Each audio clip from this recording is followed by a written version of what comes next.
Hello students, how are you all? Our today's topic is Dagmar approach. Dagmar approach advertising model है. Advertising के दो objectives होते हैं, communication objective and sales objective. So Dagmar model is related to the communication objective. Advertising के बहुत सारे models हैं, उनमें से एक टेकमार मॉडल है. आज हम टेकमार मॉडल के बारे में पढ़ेंगे. Defining advertising goals for measuring advertising results, ये फुल फॉर्म है डेगमार की. रसल कोले ने स्टार्ट किया था, इस कॉन्सेप्ट को बिगिन किया था. उन्होंने पब्लिश किया था अपनी एक book defining advertising goals for measured advertising results 1961 में. उसके बाद सोलोमन डुटका ने इस एडिशन को रिवाइज किया 1995 में.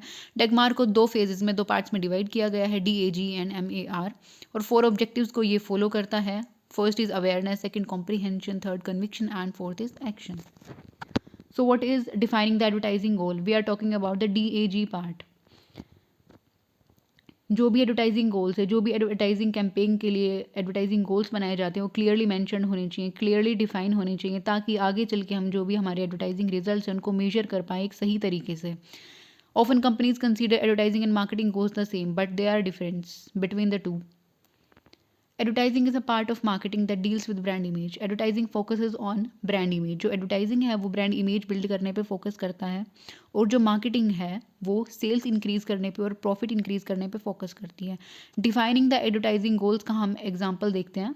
For example, a soap detergent company wants to increase its sales from 10 to 15%, so their advertising goal will highlight that their detergent is better than other companies. एक soap detergent company है, उसका जो गोल है वो क्या है, 10 to 15% वो increase करना चाहते हैं अपनी सेल्स में. तो उनका एक एडवर्टाइजिंग गोल क्या होगा, उनका एडवर्टाइजिंग गोल कैसे डिफाइन होगा, वो क्या डिफाइन करा है, that it will highlight that their detergent is better than other companies.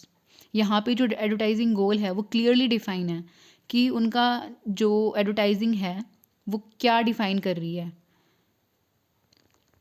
Marketing and advertising. Marketing क्या है, एक primary objective of marketing is to increase the sales and profits of a company. But advertising का main goal क्या है, is to create brand awareness and among potential customers and build customers. Marketing involves researching, analyzing, targeting the market. It also includes planning, pricing, production, promotion, etc.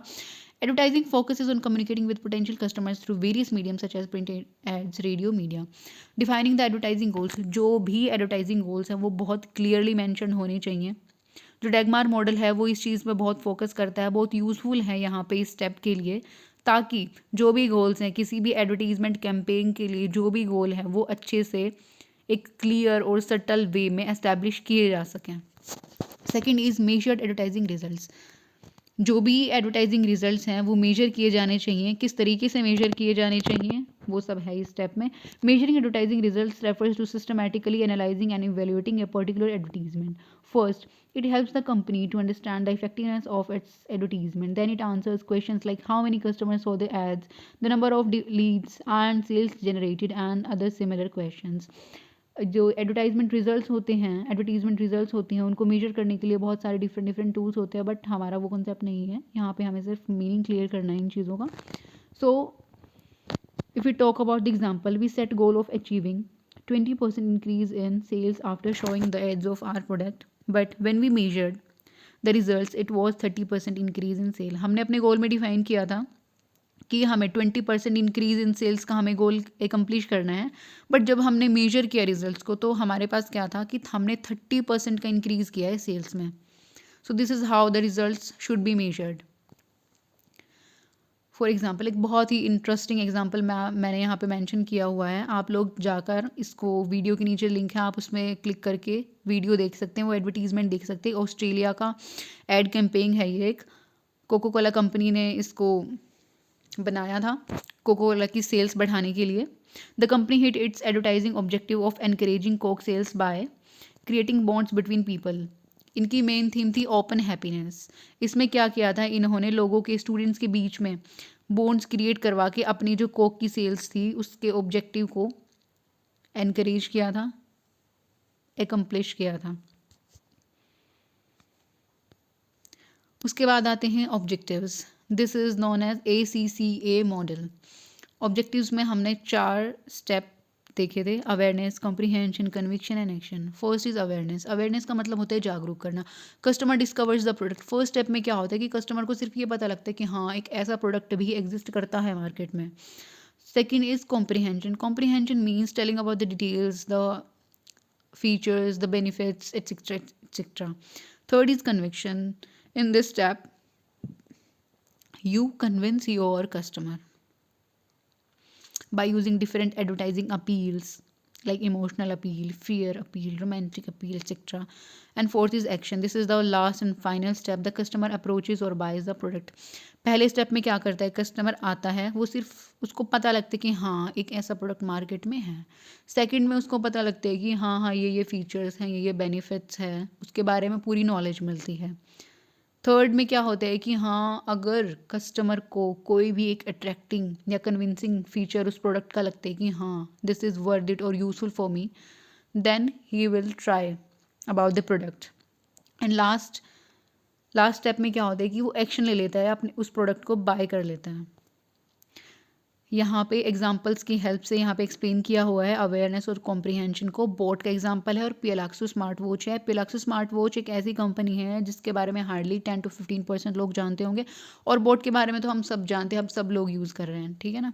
और boat में क्या है, ये ACCA जो भी model है ये पूरा फॉलो कर चुकी है, ये सारे स्टेप्स से गुजर चुकी है. इसमें ये लोगों को अवेयर भी कर चुकी है, कॉम्प्रिहेंशन भी कर चुकी है, कन्विंस भी कर चुकी है, एक्शन भी ऑफ कोर्स हम सब ले ही चुके हैं कि हम बहुत यूज़ कर रहे हैं बॉट के प्रोडक्ट्स. और पिलाक्सो स्मार्ट वॉच अभी बहुत फर्स्ट स्टेज पे है, लोगों को, बहुत कम लोगों को इसके बारे में पता है. और कॉम्प्रिहेंशन का एक मैंने आगे एग्जांपल भी डाला हुआ है, वाओ स्किन साइंस का, अली और जैस्मीन की जो एडवर्टीजमेंट है आप वो भी देख सकते हैं. कन्विक्शन में क्या होता है कि customers will decide whether they should by the product और नॉट. यहाँ पे कस्टमर डिसाइड करते हैं कि प्रोडक्ट खरीदना है या नहीं खरीदना. वो जो भी सब्सटीट्यूट्स उसके अवेलेबल होते हैं मार्केट में उस प्रोडक्ट के, उससे कंपेयर करता है. उसके बाद उसको अगर वो इंटरेस्टिंग और वर्दी लगता है तो ही ये उसके बारे में आगे सोचता है कि हाँ मुझे ये प्रोडक्ट लेना चाहिए या नहीं लेना चाहिए. The last step is action. The final step is to impact the buying decision. This step motivates the customers to buy the product. For example, iPhone का एग्जाम्पल यहाँ पे दिया हुआ है कि जो भी ये iPhone एप्पल कंपनी है जो, ये क्या करती है, पहले अपने टारगेट ऑडियंस तक एड के थ्रू रीच करती है, उसके बाद प्रोडक्ट लॉन्च करती है मार्केट में. इससे क्या होता है कि हाइप बन जाती है एक प्रोडक्ट की, वो लोगों को उसके बारे में पूरा, ये जो 3 स्टेप्स हैं ना पहले वाले, अवेयरनेस, कॉम्प्रिहेंशन, कन्विक्शन, ये पहले ही फुलफिल कर चुकी होती, अवेयर कर चुकी होती, ये प्रोडक्ट आया है, लॉन्च होने वाला है, ये फीचर्स हैं इसके, ऐसे ये यूनिक फीचर है और ऐसे इंटरेस्टिंग है, यू शुड बाय इट. ठीक है, यहाँ पे एग्जांपल है, मैं आपको कॉम्प्रिहेंशन का एग्जांपल बता रही थी, ये वाओ स्किन साइंस का. यहाँ पे मैगी मसाला का एग्जांपल है, ये मस्कीटो रेपेलेंट का है, ये मिंत्रा का है. ये कॉम्प्रिहेंशन का एग्जांपल है वाओ स्किन साइंस वाला. और जो ये मिंत्रा का एग्जांपल है, इसमें ये एक अट्रैक्टिव और यूनिक फीचर बताता है कि हाँ इस तरीके से यूनिक है, यूनिक तरीके से यहाँ पे शॉपिंग कर सकते हो, ऐसे अट्रैक्टिव लग सकते हो. और ये यहाँ पे अपील्स यूज़ करी गई हैं, एडवर्टाइजिंग अपील्स यूज़ करी गई हैं. मैगी मसाला वाले में इमोशनल अपील यूज़ करी गई है. मस्कीटो रेपेलेंट में फियर अपील यूज़ करी गई है कि अगर तुम मस्कीटो रेपेलेंट लगा के बाहर नहीं जाओगे तो मच्छर काट जाएंगे और बीमार पड़ सकते हो. यहाँ पे कि अगर मैगी मसाला यूज़ करोगे तो खुशियाँ आएंगी, ऐसा करके इमोशनल अपील यूज़ करी गई है. So here are the examples, you can see और वॉच द एडवर्टीजमेंट्स.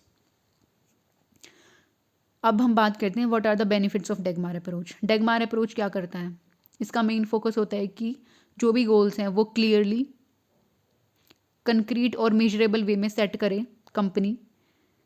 ये फोकस उसी चीज़ पे करता है. डेगमार मॉडल की मदद से कोई भी जो एडवर्टीजमेंट गोल्स होते हैं वो क्लियरली डिफाइन कर सकते हैं हम, और मेजर भी कर सकते हैं बहुत easily. You can decide who your target audience is और what market you want to reach. DAGMAR model की मदद से हम अपने टारगेट ऑडियंस भी डिफाइन कर सकते हैं, डिसाइड कर सकते हैं कि हमारी टारगेट ऑडियंस कौन होगी, किन लोगों तक हमें पहुंचना है थ्रू द ACCA मॉडल ना. Then also using DAGMAR, company determines the benchmark and degree of change it expects. हमने जो सेकंड स्टेप में एग्जांपल लिया था मेजर्ड रिजल्ट्स वाले में 20 और 30% वाला, सो यहाँ पे थर्ड पॉइंट में क्या बता रहे हैं, एक company determines the benchmark, company अपना बेंचमार्क और डिग्री ऑफ चेंज जो भी एक्सपेक्ट कर रही होती है उसके बारे में पता लगा सकती है. They can choose the time frame with in which the company can achieve it's objective. अब वो अपना एक टाइम फ्रेम भी चूज़ कर सकती हैं कि इतने टाइम फ्रेम में हमें अपना ऑब्जेक्टिव अचीव करना है. जो ACCA मॉडल है ना, जो ACCA जो ऑब्जेक्टिव है, इसमें से फर्स्ट स्टेप में अवेयरनेस में इतना टाइम नहीं लगता, उसके बाद जो सेकंड स्टेप है कॉम्प्रीहेंशन, उसमें भी इतना टाइम नहीं लगता, बट जो कन्विक्शन वाला जो स्टेप है, जो ऑब्जेक्टिव है, वो सबसे ज़्यादा टाइम उसमें लगता है। Now why is DAGMAR criticised? क्यों डेगमार को क्रिटिसाइज़ किया जाता है? क्योंकि इट इंक्लूड्स क्रिएटिविटी लॉस, क्योंकि सारे स्टेप्स फिक्स हैं, हमें उन स्टेप्स के अकॉर्डिंग ही वर्क करना पड़ता है, तो इससे क्रिएटिविटी लॉस होता है। स्ट्रिक्ट स्ट्रक्चर है and problems associated with response from the hierarchy. Advertising is strongly associated with economic cycles across major world economies.